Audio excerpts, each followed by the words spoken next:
Hi everyone, this is Joe from the Hardwood Company, and today I'll be showing you how I transformed this beautiful wood into this stunning dining room table. So please stay tuned.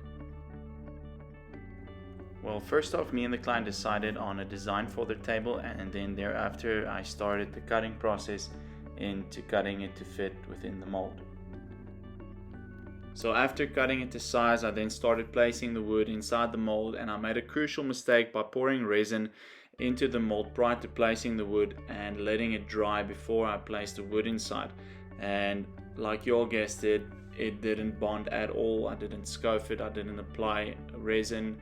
It bonded and it formed a hard layer of resin, and I ended up losing a lot of resin, and this is a mistake that I definitely will not be making again anytime soon. There you can see my good old friend Marty helping me to place the wood within the mold, and then we ended up just shifting it into place to get it to fit right and snug. Thereafter I started with the measurements to determine the resin volume that I was going to use for this table. So for those of you who know South Africa, it gets hot in here, and Martin seized the opportunity to use the compressed air. Thereafter we started mixing the resin pigments to really get the color that the client wanted on this build. Then we started with the pour. So I just want to take this time to please ask you guys to like and subscribe to my channel. It would really just help me a lot, and I would really appreciate it. And yeah, stay tuned for more exciting content.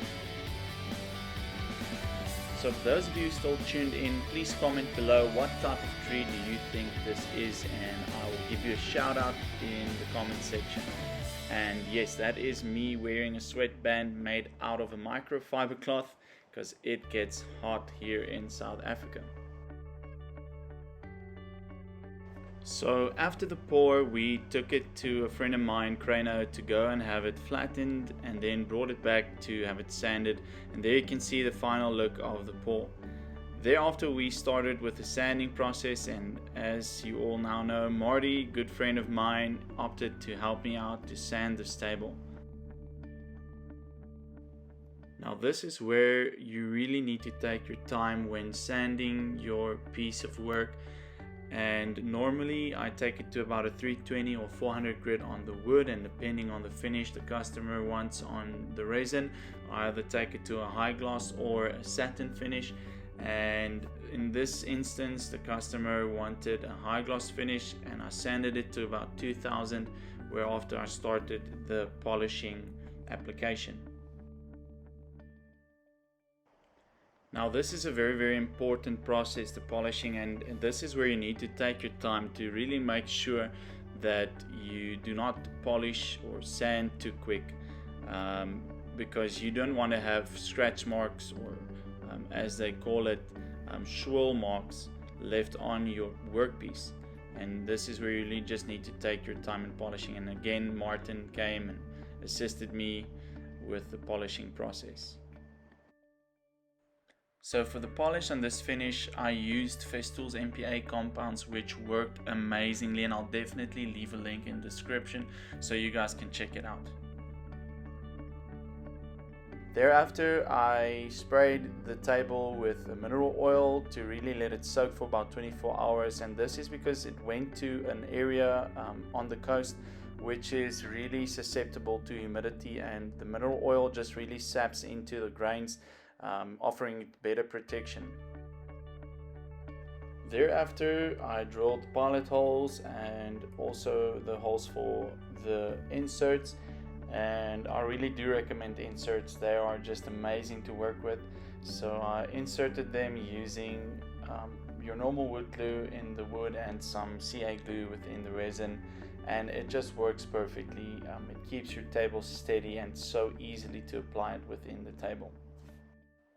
We then started test fitting the legs before they went for their final spray, and then headed off to go and install this beautiful table. So for this table, it was heading on its way to St. Francis Bay, where the client lived, and it was really a really beautiful drive on our way to the customer. And now, just to make it clear, this table was very heavy, and we had to use about 6 people to carry it within the client's house, and this was just a crazy heavy table to carry, and you'll guys see in a moment how we had to carry this table in, so please stay tuned.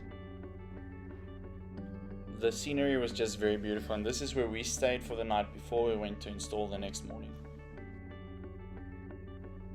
So this is where we had to carry the table. I'm going to show you the exact route, and guys, I'm not kidding, this was a very heavy carry. We had to go up 2 stories, and we had to go around corners that were very tight, but at the end of the day we were able to make it and install the table in this beautiful house, and it was right on the shore. It was really an amazing view, and as you can see, we had to go through a lot of corners. Remember, this table probably weighed over 300 kilograms, and we were 6 guys, so this was really a tough carry into the house. But at the end of the day, it was such a beautiful table, such beautiful design, and it really fitted the house so beautifully. So all that was left to do was to give this beautiful table a good finish with Odie's oil, and it really just brought out the colors of this table. So thank you very much everyone for watching. Please stay tuned, like and subscribe for more content that will be coming your way.